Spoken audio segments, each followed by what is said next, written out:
National Wheaties Week.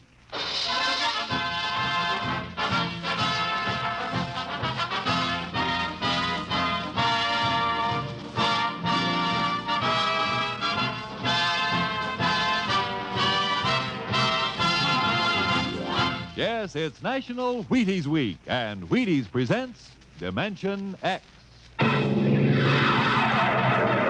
Transcribed on stage tonight, Dimension X, another in the Wheaties big parade of exciting half-hour presentations.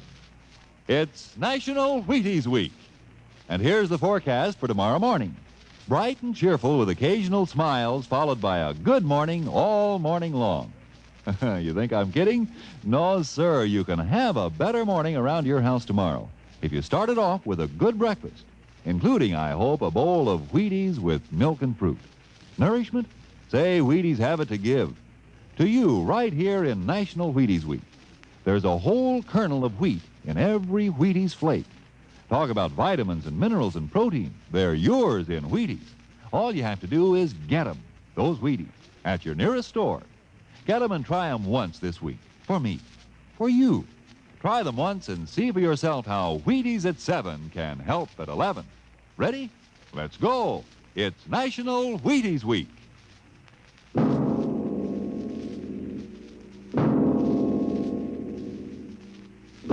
Now, tonight's adventure into the unknown world of the future. The world of Dimension X, where anything can happen.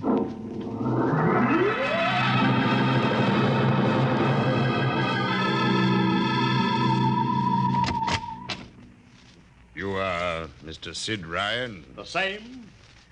My name is Lucia. I'm a Martian. Pleased to meet you, Mr. What was that again? A Martian. A Martian, huh? As in Orson Welles? Precisely.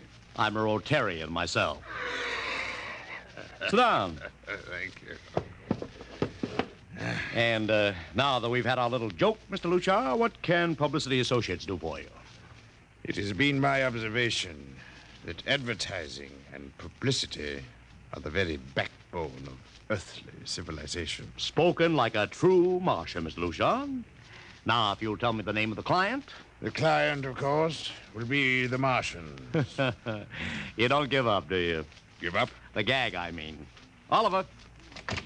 Oh, yes, Mr. Ryan? This is Mr. Lucia. How do you do, Mr. Mr. Lucia Lucia? claims to be a Martian. Take him outside, will you, Oliver? Get the name of the sanatorium he escaped from and tell them to bring the butterfly net. Wait, sir. I'm happy to see, Mr. Ryan, that my telling you I am a Martian has approximately the effect I supposed it would have. I believe we can do business. I have here the cash retainer of $5,000. Sit down, Mr. Lucia. Oliver, get the client a cigar. Yes, sir. No, the other box. Thank you. No. Well, now, what can I do for you, sir? I wish you to manage a publicity campaign. A very large, a very important campaign. Is the product established, or is it something brand new? Oh, something quite new. Now, what would you judge to be the most effective type of campaign? Well, if the client has a lot of dough to throw around, a suspense campaign is best. First, you place ads in the paper saying, watch this space. Then, about a week later, you run an ad saying XYZ, a PDQ, and you get people guessing what it means. Then, finally, when you've teased them enough, you bust loose and unveil the product. Excellent. Very well, sir. We shall conduct a suspense campaign. Of course, in this kind of campaign, secrecy is very important. Once the name of the product leaks out, it spreads like wildfire, and the whole campaign is kerfloppo. Yes, quite so. Utmost secrecy. That's right. You realize, of course, these things cost like crazy. Would, say, $1 million cover the expense? Come again? I said, would $1 million cover it? Why, yes, I imagine. You did say $1 million. I understood that you had handled some very large accounts. Of Of course, if this is too big. Oh, not at all. Not at all. As a matter of fact, I seldom touch anything less. Right, Oliver? Huh? Oh, of course. That's right, Mr. Ryan. Absolutely right. Good. You will begin then by saturating the newspapers, the radio, streetcars with a very simple statement. What's that? I shall write it for you. The Martians are coming. Say, that's not a bad teaser. Got that, Oliver? Yes, sir. The next ad will read, June 1st is Martian Day. June 1st is Martian Day. What happens on June 1st? The parade takes place. What parade? I wish you to arrange a parade up Fifth Avenue. You mean like the Macy parade? Exactly. Except that the theme will be the world of tomorrow. The Martian world. My client would like it to be a gay affair. Balloons, clowns, pennants, pretty drum majorettes. Say, that sounds terrific. I might be able to interest the department stores in a tie-in. Fine. The parade will climax the campaign. On June 1st, the product will be unveiled. Good enough. By the way, Mr. Lucia, just what is the product? What are we selling? Oh, no, Mr. Ryan. Secrecy, remember. Oh, but after all all... will be revealed to you in good time, Mr. Ryan. For the moment, let us say we are selling a concept. Concept. Precisely. The concept of invasion from Mars.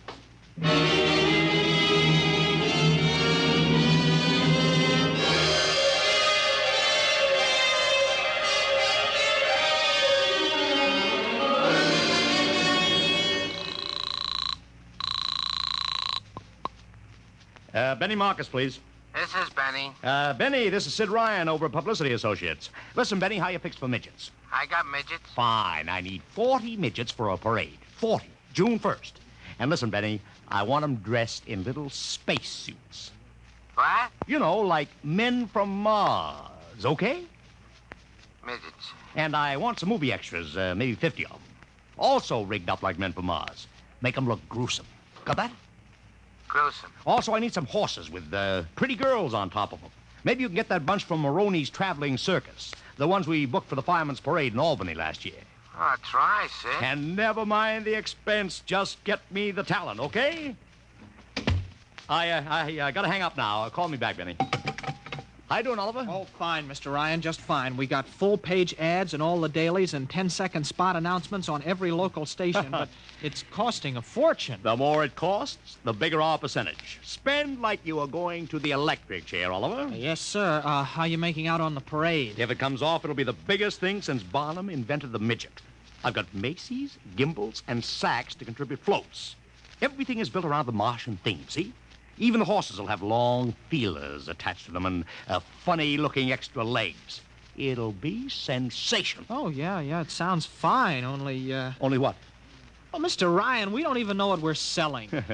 Oliver, my boy, do you think old Sid Ryan has been sitting here spending all this moolah and not putting two and two together? You mean you know who Lucia represents? Just by accident, understand, I have learned that Century Pictures is making a big new epic.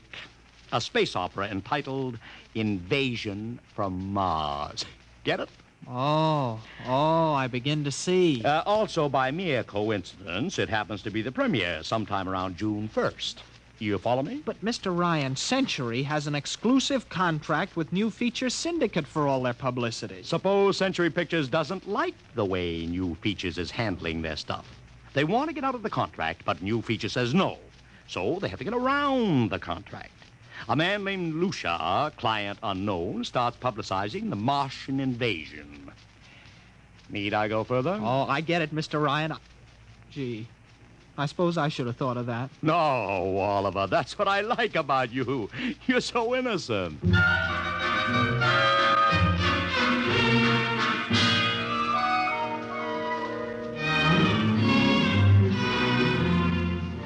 Let me talk to Commissioner Patrick, please. Sid Ryan.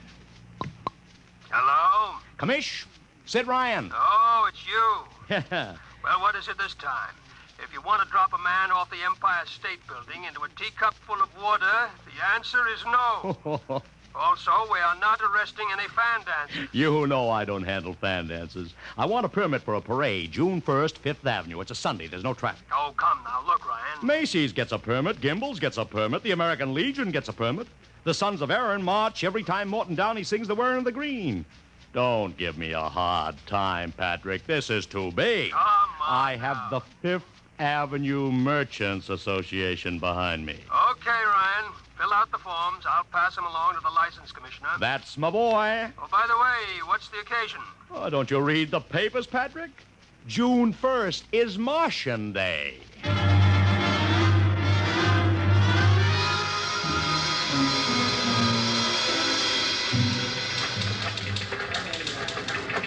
Well, Mr. Ryan, how is the campaign going? Like fire, Mr. Lucia, like fire. Everybody and his brother is going along with the gag. Yesterday, we distributed 50,000 Martian hats to school kids. I even arranged for Commissioner Patrick to accept a $50,000 check for the Policeman's Benevolent Fund from the man from Mars. Excellent. I understand Century Pictures spent over $1 million making that space opera. I beg pardon? Oh, come, Mr. Lucia. Sid Ryan wasn't born yesterday, you know. I know who our client is, even if you don't admit it. You do? Always thinking that's me. Well, as long as you know, let's keep it to ourselves, shall we, Mr. Ryan? As you once remarked, when these things leak out, it destroys the surprise and ruins the effectiveness of the campaign.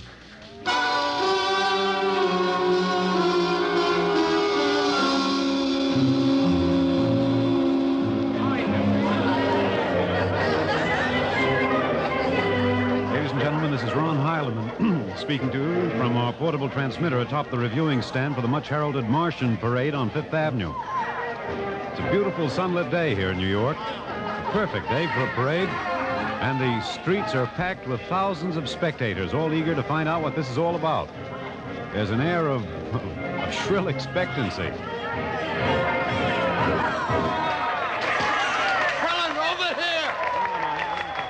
Okay, tell him all right. I've just had word from Sol Brown up at Central Park Mall that the Martians have landed from big pink balloons. And while we're waiting here for the arrival of the parade, we brought some people up to our microphone to tell you their reactions to this spectacular affair. What's your name, madam? Miss Ada Shackley. A little louder, please. Miss Ada Shackley. And where are you from, Mrs. Shackley? Columbus, Ohio. I see. And I see you have your family with you, two little curly-headed boys. Are you in New York for your vacation? Yeah, we came for the Shriners Convention with their daddy. Well, what do you think of Martian Day, Mrs. Shackley? Well, it all seems very strange to me, but the boys have been pestering me to watch it, so we've been standing here for 2 hours. I can't make head or tail of it. Well, neither can a lot of other people, Mrs. Shackley, but judging by the thousands here already, there's a lot of curiosity. Curiosity killed a cat, folks say. Let's hope not. Thank you, Mrs. Shackley. And now here they come, ladies and gentlemen. The first units of the big Martian parade swinging down Fifth Avenue with fanfare, colored streamers, music, confetti, floats, all the trappings of a Mardi Gras. Let's listen to the band for a minute.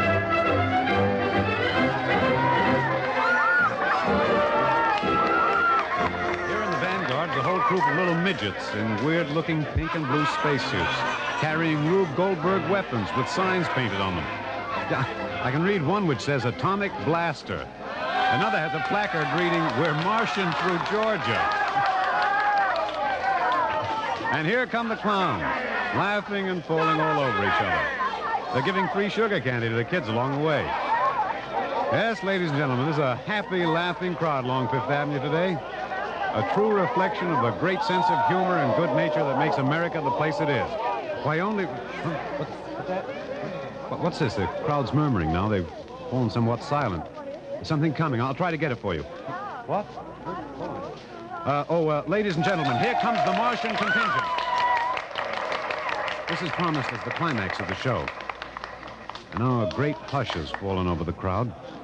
It's quite a sight to see these thousands of people standing here expectantly, hearing only the great regular sigh of their mass breathing.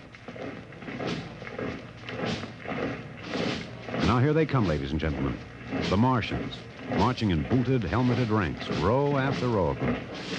This is an impressive sight, ladies and gentlemen, and a rather serious contrast to the rest of the joyous slapstick parade we've been witnessing up until now. There are perhaps, 200 tall, broad-chested men dressed in metallic gray spacesuits with thick glass visors drawn across their faces. Each one's holding an ominous-looking ray gun at the ready position. They're marching in absolute silence, keeping step perfectly, as though some mute, unspoken command were marking time for them. Even the children are awed by the unexpected, warlike realism of the Martian Legion. And now the first ranks of the Martians move past us down Fifth Avenue toward the reviewing stands at the square. No one moves. There, a woman, ladies and gentlemen, just dashed out into the street. For what reason, I don't know. She just slipped through the police cordon somehow. They're after her now, but she's already reached the ranks of the marchers, and she's trying to lift the visor of one of the Martian spacesuits. Wait. She's fallen. She screamed and then fell forward in a dead faint. The Martian column keeps right on coming. Unless they break ranks, they're going to trample her. No. The policemen have got her now. They're dragging her away, out of the way. Trying to revive her now. What's that? All sorts of rumors have begun filtering back through the crowd. Some are even whispering that the woman's dead. We don't know yet, but whatever's happened, the incident seems to have cast a slight shadow over the mood of the crowd. The carefree holiday air seems to have vanished. The crowd's stirring uneasily, a little disturbed at what we've just seen. Nothing to be alarmed at, however. It just seems a shame that anything like this should happen to spoil our enjoyment of the Martian parade.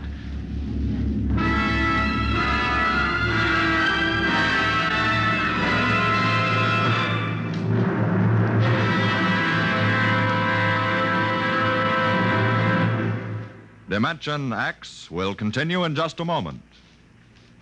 It's National Wheaties Week. Want to take that again, Frank? Oh, sure. It's National Wheaties Week, and we're celebrating. And that voice you heard belongs to my severest critic, who is here to help us celebrate tonight. He's the fellow who's backstage when I'm telling you about the Wheaties. He listens to see that I tell you right. Wheaties' best friend, next to me, Blaine Butcher. I think you took that introduction a little fast, Frank. Now suppose... You see what I mean, folks? Seriously, Blaine, you say the Wheaties words once. Okay. All I'll say is this. Those of us who tell the Wheaties story believe what we say. And during National Wheaties Week, the good word is this. Get a package of Wheaties and try them just once. I'll be right behind you in line at your grocer's, between you and Frank Martin. Okay? Do that now. Try Wheaties. It's National Wheaties Week.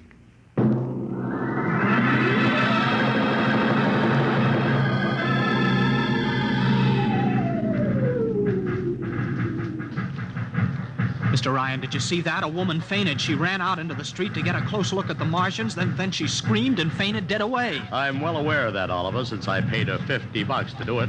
What? The dramatic moment, Oliver. The stock and trade of the good publicity man. Relax. Holy smokes, you sure think of everything. For my share of this deal, roughly $100,000, I can afford to think of everything. Shut the window. Oh, okay, but don't you want to see the finish? We'll go down to the reviewing stand for the finish. Right now, I want to make a phone call. By the way, where's Lucia? I haven't seen him. Well, close the window, Oliver. Well, Oh, okay, Mr. Ryan.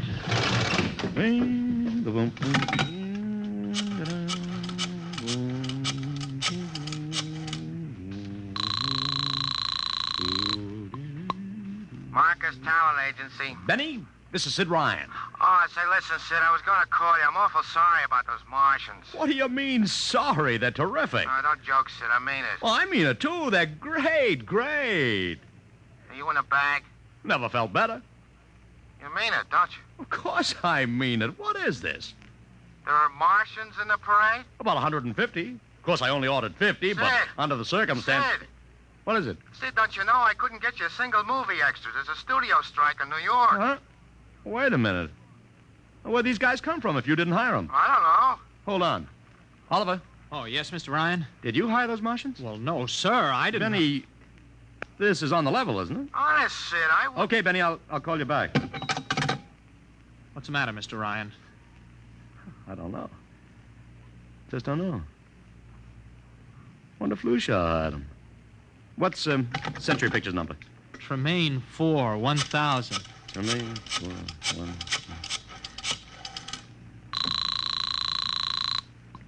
Century Pictures, the studio of the stars. Give me Marty Sanford, your publicity director. One moment, please.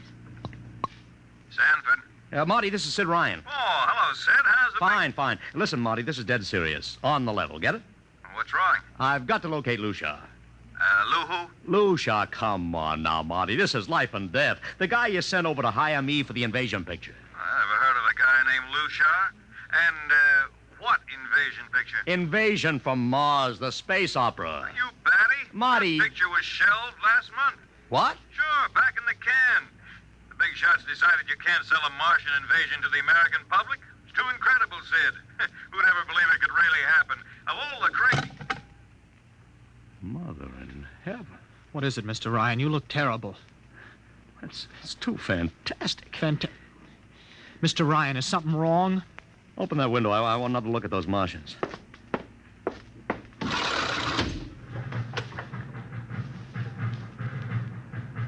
Look at them. Oliver, you were in the Army. Could 150 movie extras learn to march like that in, say, 24 hours? No. Not in 24 days, Mr. Ryan. Not a second's hesitation. Not one out of step. Look at the way they carry those ray guns at the ready. The only other time I've seen troops march like that was on a film of the Nazi SS troops marching through the streets of Paris. Mr. Ryan. Oliver, get down there. Find that woman who painted. Her name's Gloria Montez. Get her up here. Make it fast.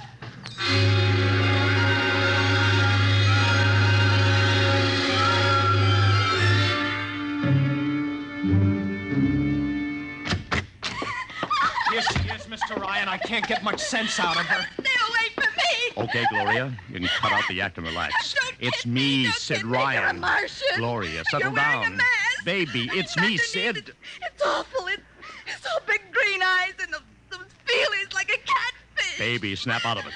Listen, what happened down there? You ran out and screamed like I told you, but the fainting, that wasn't in the act. Go away, please. Go away. Just one question, baby. Inside that helmet, what did you see? Don't get anything out of her, Mr. Ryan. She needs a doctor. Okay, Oliver. I've heard enough anyway. You take care of Gloria here. Get her a drink. Where are you going? To see the commissioner. You gotta stop this parade before things begin to happen.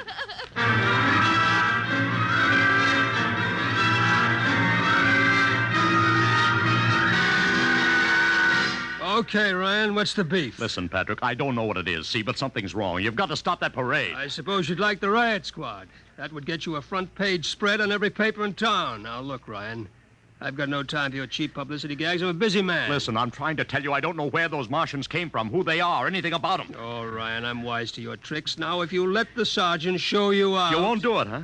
An honest citizen appeals for protection and you refuse it. I most emphatically do. Now beat it. All right, Patrick. I'll go right to the mayor's office. I'll have you busted flatter than the fried egg. Go ahead. I'm sure His Honor will be glad to toss you out on that phony nickel-plated skull of yours.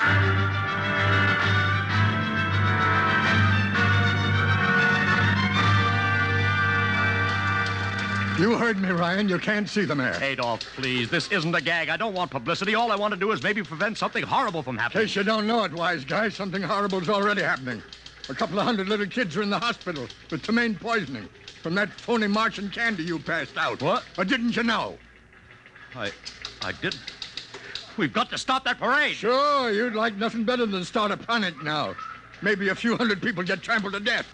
Think of the newspaper space. That'd get you and your phony product. I won't stand for this, Adolf. This may be a matter of life and death. Don't get out of here quick. It'll be your death. Go on, beat it. Get out. You and your publicity stunts make me sick to my stomach.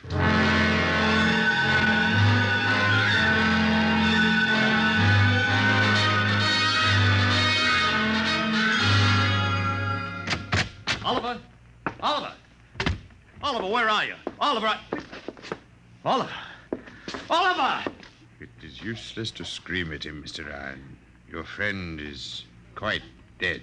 Lucia. He wanted to run to the police with some story about a Martian invasion. I found it necessary to restrain him. Restrain him, you stinking murderer. Now, Mr. Ryan, collect yourself. After all our planning, it wouldn't do to have everything spoiled now, would it? Lucia, start talking and talk fast, because when you get through, I'm going to take you apart piece by piece. What's this all about? Surely you know, Mr. Ryan. After all, you've been publicizing it for months. You see, before colonizing your planet, the Martian government sent some of us as scouts in advance, disguised as Earthmen, of course, to study your habits, your weaknesses.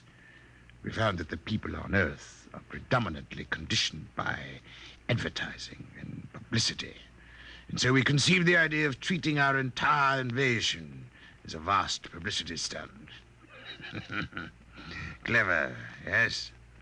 After all, Mr. Ryan, who would suspect an invader who advertised his invasion in the newspaper, invited the public to his surprise attack, and spent millions publicizing his plans? Holy jumping. You've done very well, you see. Then there was no product. Ah, but there is a product.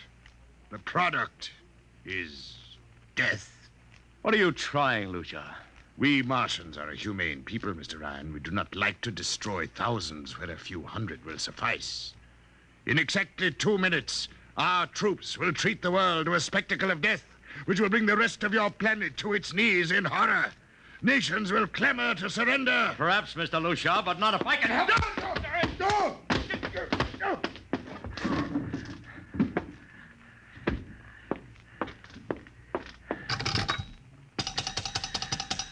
Yes, please. Operator, this is Mr. Ryan. Get me the field telephone on the reviewing stand of the Martian Day Parade. Hurry.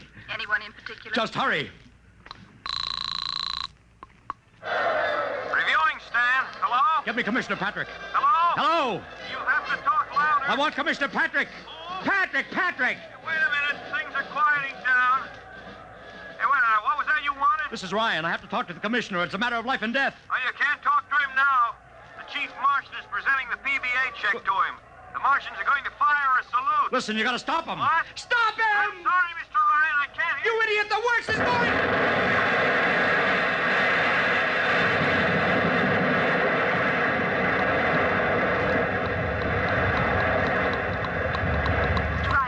Mr. Ryan, you've been cut off. I heard it. Is something the matter? No, operator. Doesn't matter. Nothing matters now.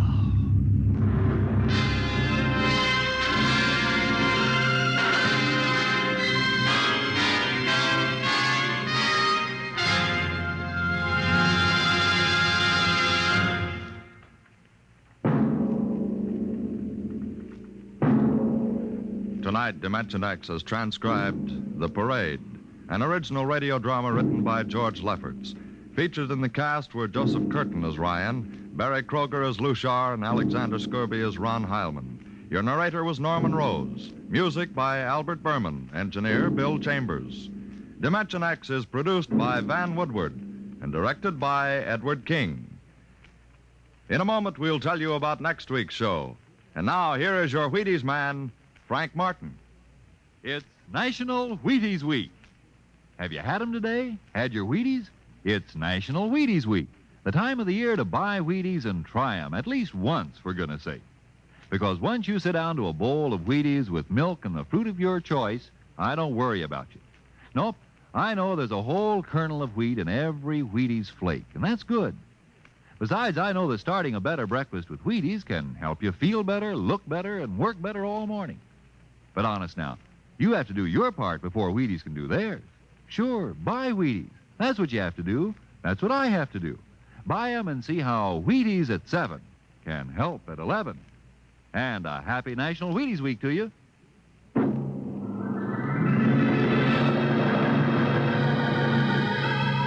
Listen next week when we present the Robert Heinlein story, The Roads Must Roll. Another adventure into the world of tomorrow. The world of... Dimension X.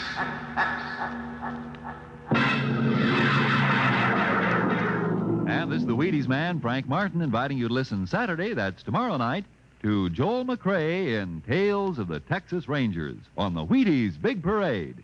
See you then. And remember, it's National Wheaties Week. Swing your partners right and left. It's National Wheaties Week. Come on, everybody, to the Wheaties party. Eat a lot of Wheaties like the champions do. Dance together, cheek to cheek. This is National Wheaties Week. Eat a lot of Wheaties like the champions do. Wheaties, a breakfast of champions.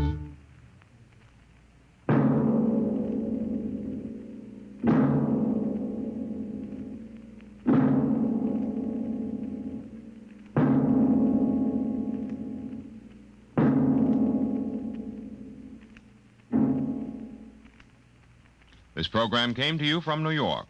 Jack Late's coming up October 6th. It's Bill Bendix on NBC.